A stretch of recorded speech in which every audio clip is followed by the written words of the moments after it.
Public comments చూద్దాం. జర ఈ బూతులు పెట్టొద్దు దయచేసి.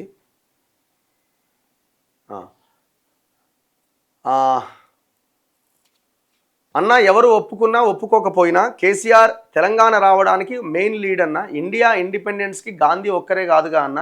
So please don't talk about that అట. ఇండియా ఇండిపెండెన్స్ రావడానికి గాంధీ ఒక్కడే కాదు, తెలంగాణ రావడానికి కూడా కేసీఆర్ ఒక్కడే కాదు.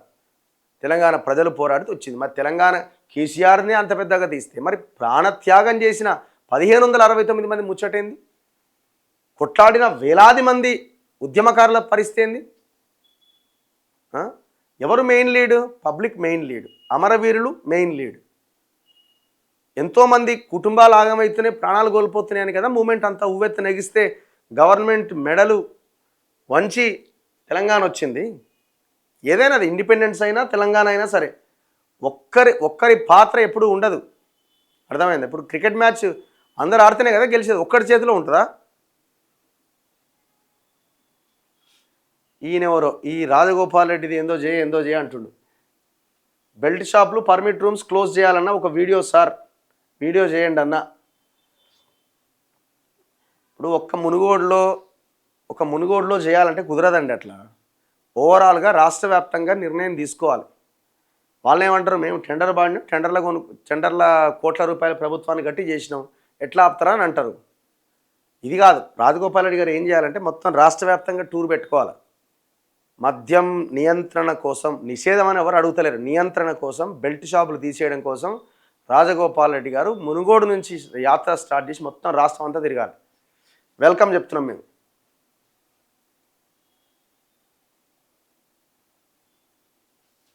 రఘు గారు 1 lakh acres land 1 lakh crore cash ఎక్కడ? అందులో 20% అన్న రికవరీ చేసి ఎడ్యుకేషన్ హెల్త్ డెవలప్ చేస్తే కాంగ్రెస్ గెలుస్తుంది, లేకుంటే కాంగ్రెస్ జీరో, అది గ్యారంటీ. ఇంకా రేవంత్ రెడ్డికి ఇంకొక 6 నెలల్లో 1 year సమయం ఉంటుంది మ్యాక్సిమం. దాని తర్వాత ఏం చెప్పుకొని తిరుగుతారో చూద్దాం. ఇక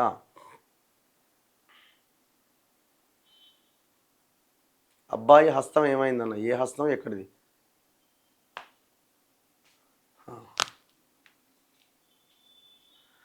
అన్న దోపిడీ అన్నది ఏ పొలిటికల్ పార్టీ చేయకుండా ఉన్నది. ఈవెన్ ప్రతి ఒక్క న్యూస్ ఛానల్స్, పేపర్స్ ఎంత అడ్డగోలుగా సంపాదిస్తున్నాయన్న. ఒక న్యూస్ ఛానల్ బీఆర్ఎస్, ఇంకో ఛానల్ కాంగ్రెస్. ఏ ఛానల్స్ని నమ్మాలి అన్న? 1కి 10 సార్లు వాళ్ళు చెప్పే కంటెంట్ని చూసి ఇది రైటా రాంగా 1కి 2 ఛానల్స్ వెతికి 1కి 2 పేపర్లు చదివి అప్పుడు కానీ మనం డిసైడ్ కాలేం. మీరు చెప్పింది వాస్తవమే. ప్రతి రంగంలో మంచి ఉంది, చెడు ఉంది. మంచిని మనం తీసుకోవాల్సిన అవసరం ఉంది. అది మీకు మీరుగా డిసైడ్ చేసుకోవాలి. కాకపోతే మనం ఆలోచించాల్సిందంటే ఒక పార్టీ లైన్లో, ఒక పార్టీ ట్రాక్లో, ఒక పార్టీ ట్రాప్లో పడితే మోసపోయేది మనమే. ఆ లైన్లోకి వెళ్ళొద్దు అనేది మా ఆలోచన. అన్న ప్లీజ్ టాక్ అబౌట్ ఇన్నయ్య గారు. ఇన్నయ్య గారిది నడుస్తున్నది, బెయిల్ పిటిషన్ వేశారు, మళ్ళీ రిమాండ్ పొడిగించినట్టున్నారు 15 daysకి. ఇంకా సమయం బట్టే అవకాశం కనబడుతున్నది. సమాజంలో ఒక మధ్యతరగతి వాళ్ళకి మాత్రమే శిక్ష పడుతుంది, రాజకీయ నాయకులకు శిక్ష పడతలేదు. పడదు. ఎందుకు పడదు? ప్రతి దాంట్లో ఇప్పుడు మీరు జ్యుడిషియరీలో కూడా కరప్షన్ ఉన్నది. డౌట్ ఏముంది అందులో? ఇప్పుడు జడ్జిల ఇళ్ళల్లో నోట్ల కట్టలు దొరికితే చూడలేదా మన మధ్యప్రదేశ్, ఆయన అలహాబాద్ హైకోర్టు జడ్జి ఎవరు ఉండే కదా. ఇప్పుడు మీరు జైలుకి వెళ్ళండి, మేము జైలుకి వెళ్ళినాం కాబట్టి మాకు తెలుసు. జైల్లో పైసలు ఉన్నవాడు చూడండి, రిమాండ్ ఖైదీలుగా వస్తారు, వెళ్ళిపోతుంటారు, బెయిల్ల మీద నడుస్తుంటారు తప్ప శిక్ష పడ్డ వాళ్ళు ఎవరైనా ఉంటారేమో చూడండి. మేము సిరిసిల్లలో కేటీఆర్ అనుచరుడు శంకర్ అని ఒక బీఆర్ఎస్ నాయకుడు ఒక పసిపాపని 6 సంవత్సరాల అమ్మాయిని పైన అఘాయిత్యం చేస్తే నేను తొలి వెలుగులో ఉన్నప్పుడు చాలా పెద్ద ఎత్తున నడిపించినాం. ఆ కేసు ఏమైంది తెలుసా? చివరికి కుటుంబమే కాంప్రమైజ్ అయింది. కాంప్రమైజ్ అయ్యి అసలు ఆయన ఎవరో మాకు తెలియదు అనే కాడ ఆ కోర్టులో వాంగ్మూలం చెప్తే కేసు మొత్తం అయిపోయింది. అది మొత్తం వ్యవస్థ మొత్తం ఇచ్చేయింది. ఇప్పుడు ఏమనాలి ఇప్పుడు ఆ కేసుని? సిస్టమ్ని మొత్తం డబ్బులు ఇచ్చి మొత్తం మేనేజ్ చేసుకున్నారు, టోటల్ మొత్తం వ్యవహారం అంతా. ఎందుకంటే వాళ్ళకి పొలిటికల్ ఇన్ఫ్లుయెన్స్ ఉన్నది, అవతల వాళ్ళకి డబ్బులు ఇచ్చినారు, కేసుని ఖతం చేసుకున్నారు. అన్న రైతు బంధు పైసలు వస్తాయని చూసి చేస్తున్నాం. అది ఎంపీటీసీ జెడ్పీటీసీ ఎలక్షన్లకు ముందు తప్ప అంతకుముందు అయితే పడదు. ఏడాయన స్టార్ హెల్త్ ఇన్సూరెన్స్ క్లెయిమ్స్ అట వితౌట్ రీజన్ రిజెక్ట్ చేస్తున్నారట. అందరూ దొంగలే అన్న ఒక కొత్త పార్టీ రావాలి అన్న. నో ఫీ రియంబర్స్మెంట్, 1000 కోట్లు బకాయిలు ఉన్నాయి. రైతు బంధు రాలే, చెప్పినా కదా. ప్రభుత్వ ఉద్యోగాలు చేసే అధికారులకు అవినీతి చేస్తే తక్షణం శిక్ష పడ్డట్లు నాయకులకు ఎందుకు శిక్ష పడదు? మేనేజ్ చేసుకుంటారు కాబట్టి పడదు. సాదా బైనామా పేపర్లకు ఏమైంది? దాదాపు 9 లక్షల అప్లికేషన్లు ఇంకా పెండింగ్లోనే ఉన్నాయి. ఇప్పుడు ఆ భూభారతిలో సెక్షన్ 6(1) ఆ సెక్షన్ని కూడా తీసుకొచ్చి పెట్టారు. మరి ఎందుకు లేట్ అవుతున్నది? ఇంకా ఆ అప్లికేషన్లు ఎందుకు పరిష్కరిస్తలేరు? అంతకుముందేమో కేసీఆర్ ఆ ధరణి చట్టంలో దాన్ని చేర్చకపోవడంతో కోర్టు స్టే ఇచ్చింది.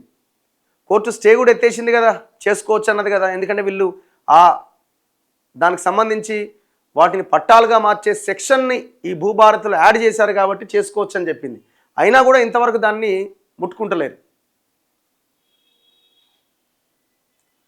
రఘు గారు పెన్షనర్ సమస్య గురించి ఎందుకు పట్టించుకోవట్లేదు? ఇప్పటికే 50 మందికి పైగా చనిపోయారు. ఈ ప్రభుత్వానికి సిగ్గు శరం ఏమైనా ఉందా? దాదాపు ఈ పెన్షనర్లు, రిటైర్డ్ ఎంప్లాయీస్, ఈ ఉద్యోగులకు సంబంధించిన బకాయిలు ఇవ్వాల్సిందే దాదాపు 10,000 కోట్ల దాకా ఉన్నది. వీళ్ళేమో 700 కోట్లు ఇస్తాం ఎవ్రీ ఇయర్ అంటున్నారు, ఎవ్రీ మంత్ అంటున్నారు. దేనికి సరిపోతుంది? దారుణంగా ఉన్నది పరిస్థితి.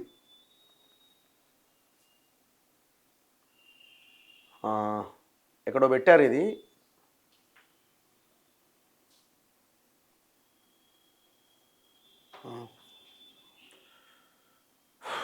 రఘు గారు నిన్న ముఖ్యమంత్రి గారు బీసీల గురించి ఒక్క మాట మాట్లాడలే, కానీ రెడ్ల గురించి ఎంత పొగుడుకున్నాడు. బీసీల బతుకులు బాగుపడే నాయిగా ఆయన మాట్లాడితే 42% రిజర్వేషన్ అందరికి గుర్తొస్తుంది కదా. గుర్తు కాదు, అందరికి గుర్తే ఉన్నది, కానీ చూస్తున్నారు తమాషా.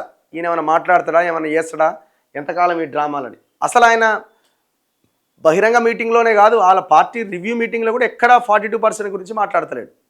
ఒక్క మాట అన్నాడా? మేము రిజర్వేషన్స్ అఫీషియల్గా ఇవ్వలేకపోయినాము, పార్టీ పరంగా 42% అమలు చేస్తామని రేవంత్ రెడ్డి ఒక్క మాట మాట్లాడిండా ఎక్కడన్నా? అంటే నీ చిత్తశుద్ధి ఏంది? మోసం. నిన్న ఈ కర్మన్ ఘాట్ దగ్గర, కర్మన్ ఘాట్ టెంపుల్ వెనకాల ఎప్పుడో 30-35 ఏళ్ల కింద లేఅవుట్ అయ్యి వెంచర్ అయిపోతే ఇది ఎండోమెంట్ ల్యాండ్ అని ఇప్పుడు పోయి ఆ ఇళ్ళకి తాళాలేసి వాళ్ళందరినీ బయటికి పంపించేసి రోడ్ల మీద పెట్టిరు వాళ్ళందరు జనాన్ని. ఎంత ఘోరం అసలు. మరి ఇంతకాలం ఏం చేసిరండి?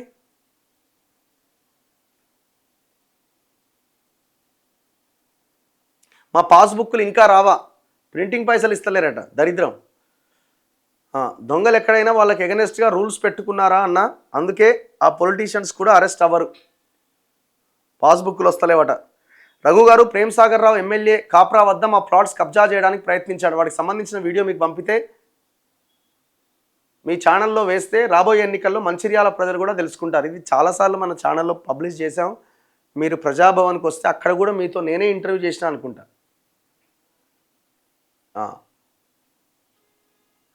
అన్న రైతు భరోసా ఎప్పుడు? అందరూ అదే అడుగుతున్నారు, ప్రతి ఒక్కరిది అదే మాట.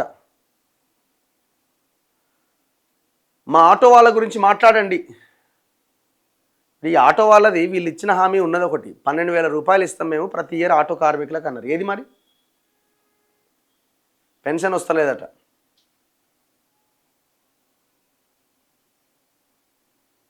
మొన్న కేసీఆర్ విచారణకు వెళ్లే సమయంలో కార్యకర్తలను ఉసిగొలిపి రోడ్లపై ధర్నా చేయించడాన్ని మీరు ఎలా చూస్తున్నారు?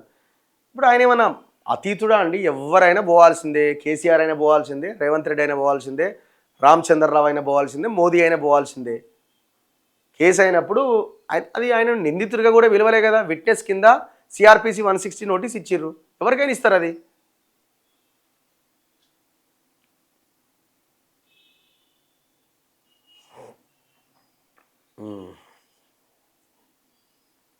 తెలంగాణ లైసెన్స్డ్ సర్వేయర్స్ ఎస్సీ విద్యార్థుల స్కాలర్షిప్లు విద్యార్థుల అకౌంట్లో పడుతున్నాయి. కొంతమంది విద్యార్థులు అది కాలేజీలకు కట్టకుండా సొంతానికి వాడుకుంటున్నారట. ఎవరికి పడ్డాయి, ఎక్కడ పడ్డాయి, పడుతున్నాయి అసలు అవి. చైనాలో అట ఒక మంత్రి అవినీతికి పాల్పడితే కోర్టు ఉరిశిక్ష చేసిందట. నెల రోజుల్లోనే మన దేశంలో ఎందుకు ఇక్కడ? మన దేశంలో ఉరిశిక్ష కాదు కదా, ఫస్ట్ ఒక నెల రోజుల లోపల పెట్టమనండి చాలు. ChatGPTని అడిగితే కేంద్ర బడ్జెట్లో విద్యకు 2.8%, వైద్యానికి 2% కేటాయించింది. ఇదేనా వికసిత్ భారత్? వాళ్ళ లెక్కలో ఇదే వికసిత్ భారత్. వికసిత్ భారత్ అంటే ప్రైవేటు మాఫియా చెలరేగిపోవాలన్నమాట. ఎంత ఘోరం అండి ఇది. భారతదేశంలో వైద్యానికి ఈ దేశం మన రాష్ట్రంలో 7%, వైద్యానికి 4% తెలంగాణలో. కేంద్రం ఏమో 2.8% ఏమో విద్యకి, 2% వైద్యానికి. ఎంత దారుణం.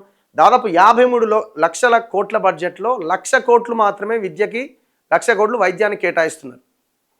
చూడండి సామాన్య ప్రజల ఆరోగ్యం మీద ప్రభుత్వాలకున్న ఫోకస్. 2023 అవుట్సోర్సింగ్లో స్టాఫ్ నర్సులు తీసుకొని 1 సంవత్సరం పని చేయించుకొని వాళ్ళని జాబ్ నుంచి తొలగించారు. 3 నెలలు శాలరీ వేశారు, 9 నెలల శాలరీ ఇవ్వకుండా జాబ్లోంచి తీసేశారు. 4 సంవత్సరాలుగా ఆఫీసర్లు నో రెస్పాన్స్ అట.